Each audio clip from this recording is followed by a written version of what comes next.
Now on snake wranglers. This time Zoltan Takic may have gone too far. The Hungarian herpetologist is no stranger to hair-raising adventures on land, in the sky, and in the deep. But now, on remote Pacific islands, he's trying to get blood samples from a lethal legend. A sea snake whose venom is one of the deadliest in nature. Will Takic find enough snakes to probe their mystery? Will he even make it back alive? Coming up, Zoltan Takic braves sunken wrecks and sharks in Swimming with Sea Snakes.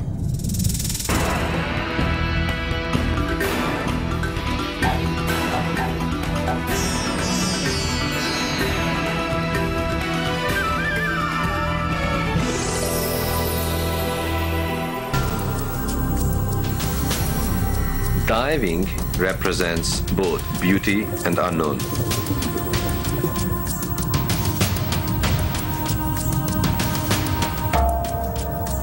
It's really a passport to another world.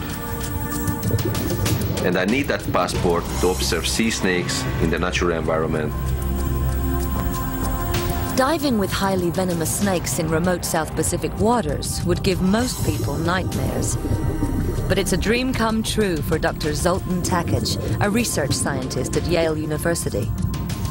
His research into snake venom has taken Zoltan to 95 countries and into the realm of the world's deadliest snakes.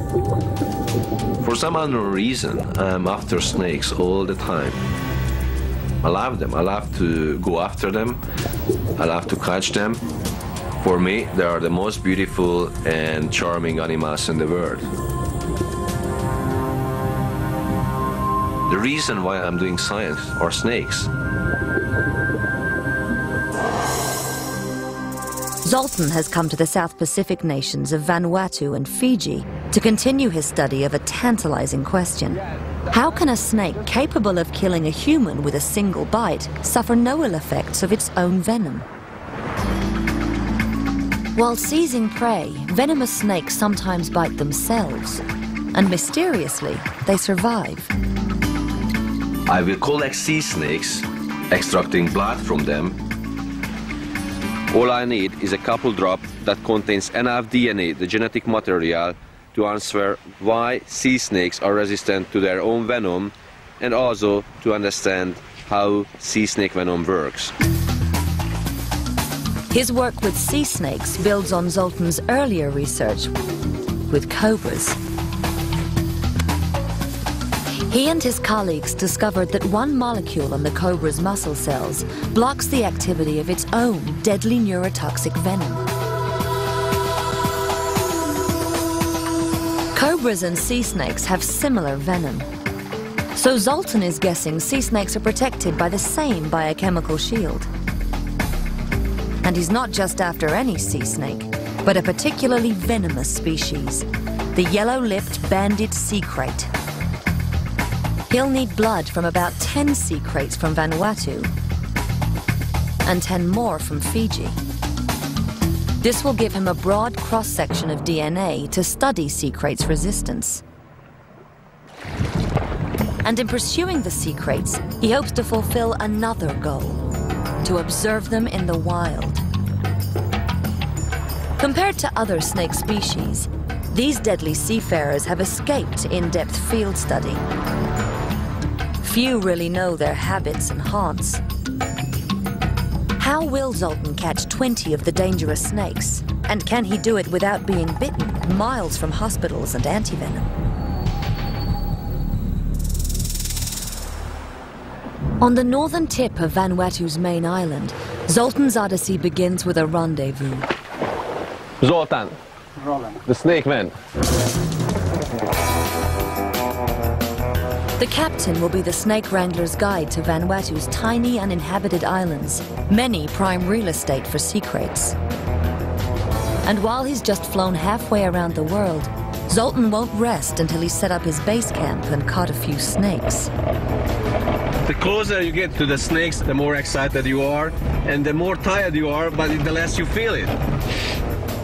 Zoltan's been pushing his limits in search of venomous snakes since his childhood in Hungary, where he showed early aptitude for wrangling reptiles. I love snakes and were fascinated by them since I remember myself. One of the first snake I caught was from the water. In 1991, the snake wrangler came to the USA to earn a PhD in pharmacology at Columbia University. As his snake-catching exploits took him to new extremes, he learned to fly a plane and scuba dive. I do all of these ones because I love what I'm doing. I was destined to study reptiles.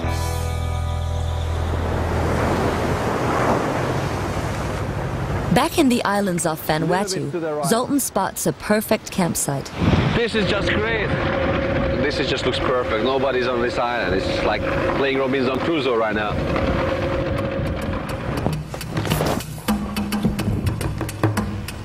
I prefer the hammock because you can put up anywhere where you find 2 trees close enough. Perfect.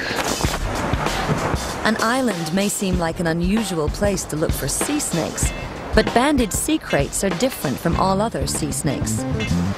They're masters of 2 worlds, the sea and the land.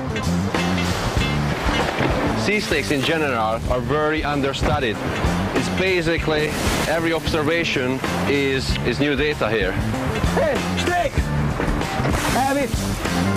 Sea snake! Hey! Excellent! Here is the prize. Thanks!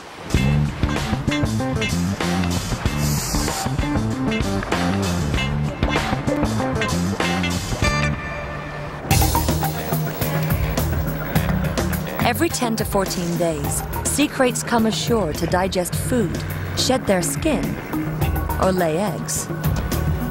Like all sea snakes, their history began here.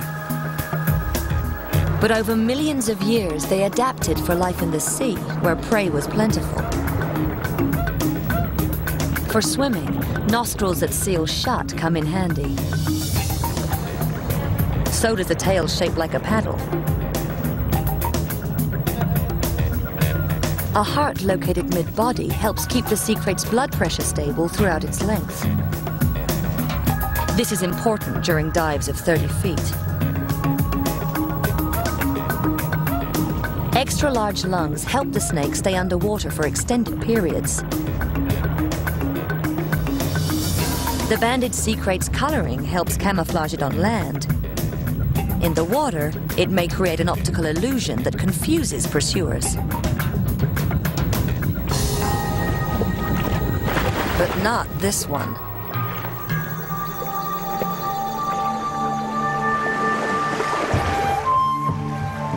With one snake under his belt, Zoltan takes a break. He'll need his wits about him in the dangerous hours ahead when banded sea kraits come ashore.